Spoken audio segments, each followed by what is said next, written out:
Se empieza a configurar una potencial guerra comercial mundial entre Estados Unidos y China. ¿Cómo nos beneficia esto? Bienvenidos, muy buenas noches, soy Darío Celis. Muy buenas noches, qué gusto que nos acompañen. Soy Marielena Vega. Mucha información, ya lo escuchó usted. Acompáñenos, comenzamos. El Banco Mundial mantiene sin cambio sus estimaciones de crecimiento para México de 1.7 en 2019 a 2% en el 2020. La Reserva Federal de Estados Unidos se mantiene atenta a la tensión comercial y actuará apropiadamente para sostener la expansión de la actividad económica. Ted Cruz y otros congresistas republicanos rechazan el plan del presidente Donald Trump para imponer aranceles a productos mexicanos y amenazan con bloquear la medida. Pemex espera refinanciar 2.500 millones de dólares en mercados internacionales, 500 millones en 2019 y 2.000 millones con vencimiento en 2020.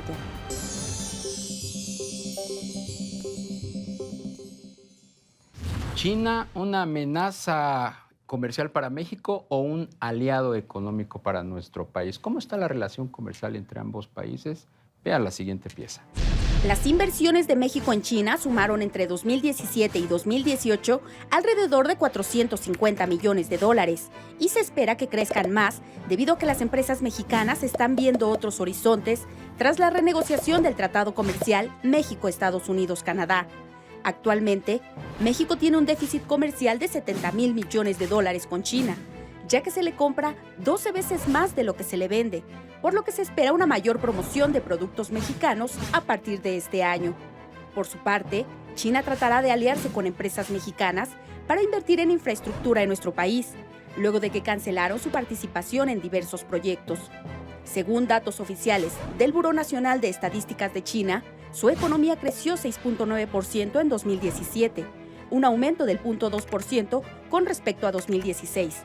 Se espera que China supere a los Estados Unidos como la mayor superpotencia del mundo para 2030. Chile está siendo un buen aliado con México. ¿Cuáles son las inversiones y hacia dónde vamos con este continente, con este país, con estos países?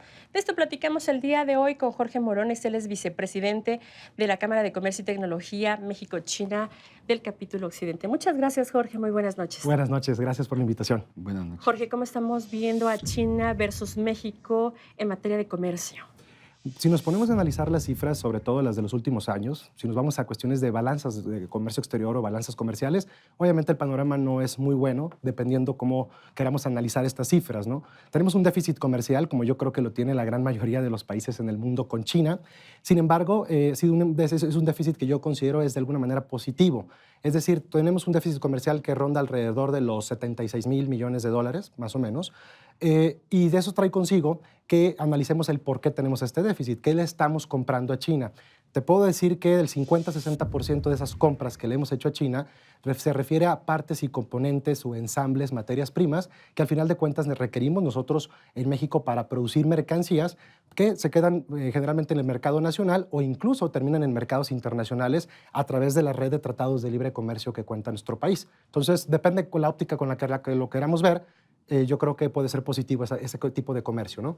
¿Y qué es lo que le estamos nosotros vendiendo a China? Principalmente también son partes y componentes, obviamente derivados del petróleo. Tenemos cuestiones del sector automotriz. Últimamente estamos empujando mucho lo que vienen siendo los alimentos procesados, porque creemos, sobre todo en nuestro capítulo, que la parte de cómo poder llegar a China es a través de los alimentos.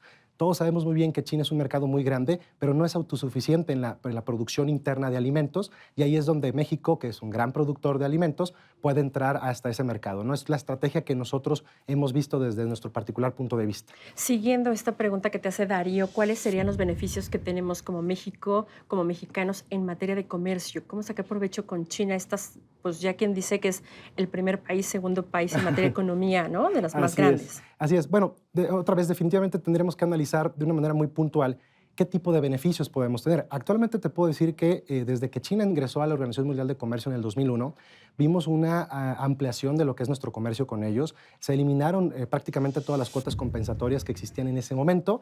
Entró una famosa medida de transición que estuvo vigente unos años, pero como su nombre lo dice, es una medida que ayudó a la industria nacional a tener una mejor posición productiva antes de que los productos chinos pudieran llegar de una manera más amplia a nuestro país. Yo considero que actualmente la apertura es muy buena. La apertura es muy buena comparada con otros años, sobre todo si empezamos a ver a China ya no como un competidor, sino ahora como un posible cliente. Una ventaja que podemos tener es tratar de llegar a ese mercado con algunos productos de los que ya podemos surtirles o podemos proporcionarles, ¿no? Estamos viendo una creciente confrontación del gobierno de Estados Unidos con China. Eso se ha dicho beneficia a México. ¿Desde qué punto de vista lo puede beneficiar? Bueno, yo creo que son varios puntos de vista en esta famosa guerra comercial, vamos a llamarle de esta manera, ¿no? Hemos visto que prácticamente desde 2017 a la fecha, precisamente el gobierno de los Estados Unidos ha establecido una serie de incrementos o estableciendo algunas barreras arancelarias que apegan o le afectan directamente a los sectores que son clave del gobierno chino. Me voy a ir un poquito más hacia atrás.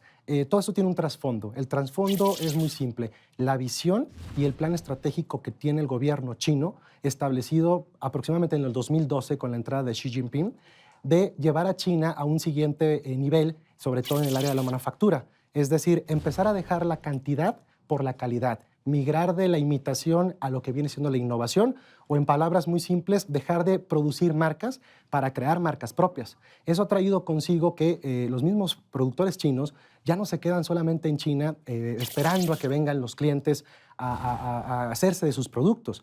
Hoy en día podemos ver que los chinos salen a vender, salen a conquistar los mercados, salen a presentar sus productos con marcas propias. Te puedo decir que en los próximos días, en junio aproximadamente, tenemos la visita de cerca de 1,600 expositores, ¿sí? o productores de mercancías que traen cerca de 50,000 productos que vienen a mostrarnos a los mexicanos para hacer algún tipo de asociación, un partnership, ¿sí? dentro del marco de la China Home Life 2019. Esto nos trae consigo de que ya no tienes que ir a China a buscarlos. Ahora ellos vienen a buscarte a ti, pero con una estrategia de mercado completamente distinta a la típica de yo voy a buscar a China que me fabriquen o que me maquilen, como decimos en el argot del comercio exterior, en China, sino ellos vienen a ofrecerte ya productos terminados y ahí es donde yo creo que tenemos una ventaja de hacer un partnership con ellos de alguna forma. Ahora que Estados Unidos está cerrando de alguna manera las puertas hacia ese tipo de productos, hacia esos sectores claves que trae el programa Hecho en China 2025 o Made in China 2025, hace que estas empresas empiecen a voltear a nuestro país y a Latinoamérica en general como un posible cliente o un aliado estratégico, sobre todo en el caso de México, por contar con una red de tratados de libre comercio que nos ayudan a traer ciertos ensambles, partes y componentes, traerlos a México, producirlos, cumplir con las reglas de origen que marcan estos tratados y de ahí llegar a un mercado incluso como pudiera ser el de los Estados Unidos. Pero se dice que el TEMEC o el nuevo acuerdo comercial podría atar un poquito la relación entre México y China de frente a Estados Unidos. ¿Cómo está esto? Todo esto nace precisamente porque después de analizar el texto que todavía no ha sido, el tratado que todavía no ha sido votado, que está en proceso todavía en los Estados Unidos, hay una cláusula muy importante que es la famosa 3210, que no lo dice de manera textual, pero la misma cláusula te dicta que hay una restricción para celebrar un tratado de libre comercio con un país de economía de no mercado, por hacer una traducción muy simple. Eso trae implícitamente que nosotros de momento como México, por la descripción que te marca esa cláusula, no podremos celebrar, al menos en el corto plazo, un tratado de libre comercio con un país de no economía de mercado, como pudiera ser China o Vietnam, por citar algunos. Pero todos sabemos muy bien que esa cláusula está dedicada a la República Popular China, ¿no? Tiene esa dedicatoria, por así decirlo. Hemos hablado hasta ahorita del comercio o de libre comercio, intercambio de mercancías México-China, pero ¿qué hay de la posibilidad de que China se convierta en un inversionista en materia de infraestructura en México, en donde tenemos grandes carencias y rezagos? Históricamente se ha dicho que China tiene interés en invertir en grandes proyectos de infraestructura, pero no hemos visto nada concreto. Así es. Sí, lamentablemente no hemos visto, definitivamente comparado con otros países, no hemos visto que las inversiones chinas lleguen de la manera que nos gustaría, sobre todo en sectores estratégicos como pudiera ser infraestructura, pudiera ser energía. Estamos promoviendo nosotros como organismo empresarial, estamos promoviendo que estas inversiones vengan a México. ¿Por qué? Porque son planes a largo plazo. Yo creo que aquí hace falta un poquito de coordinación entre los distintos órganos empresariales, aunado de las políticas del gobierno actual para hacer posible una atracción de inversión extranjera, sobre todo de la China, porque sabemos que si algo están haciendo ellos en el mundo es invertir en sectores estratégicos como los que acabamos de mencionar. Entonces yo siento ahí que deberíamos de hacer un poquito un cambio en nuestra política de atracción de inversiones para promover que este tipo de inversiones lleguen a nuestro país en estos proyectos que definitivamente podrían catapultar la economía mexicana en muchos sentidos, ¿no? ¿Qué cambios, qué puntos son los que se deberían de cambiar o modificar para que de verdad llegue esa inversión de forma importante? Crear certidumbre. Yo creo que cualquier inversionista en el mundo lo que busca es una certidumbre de lo que viene siendo un país, en este caso el nuestro, y buscar precisamente un área de conveniencia donde sea un ganar-ganar. Volvemos a lo mismo, cuestión de infraestructura. Nos hace falta mucha infraestructura que nos permita, por ejemplo, conectarnos de mejor manera. Si hay algo que China, si hay algún factor que ha logrado que China crezca a los niveles que ha crecido hasta ahorita, es su conectividad. Sus carreteras, sus vías férreas, sus vías aéreas, ha hecho que la logística, por ejemplo, sea un factor importante para detonar el e-commerce, algo que en México estamos impulsando, seguimos creciendo de manera definitiva, pero que en China actualmente ahorita comprarte una mercancía casi la que tú gustes, puedes hacerlo a través de un portal. ¿Ves tú condiciones para que a partir de este nuevo gobierno, este nuevo régimen, pudiera fluir más inversión china a México? Sí, ¿y en qué sectores? Yo creo que sí, yo creo que es algo que deberíamos de empujar todavía.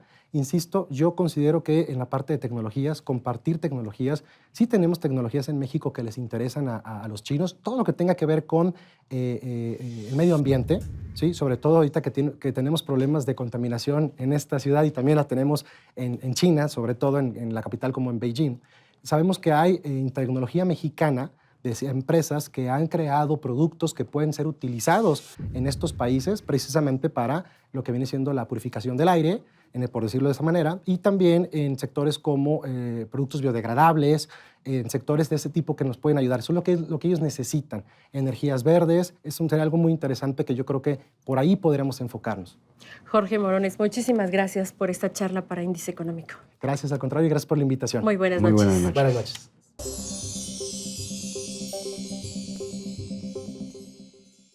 Pues todo parece, Darío, amigos, que es cosa de una mejor política y estabilidad para que las inversiones de China fluyan y sigan fluyendo de forma interesante, ¿no? Aunque aquí lo que a mí me preocupa pues es la reacción del gobierno de Estados Unidos, que históricamente no ve con buenos ojos que hagamos cosas con China. Así es. Pero bueno, le agradecemos mucho el favor de su atención. Los esperamos el próximo miércoles, 11:15 de la noche, Índice Económico. Buenas noches, Marlene. Muy buenas noches, Darío. Hasta entonces.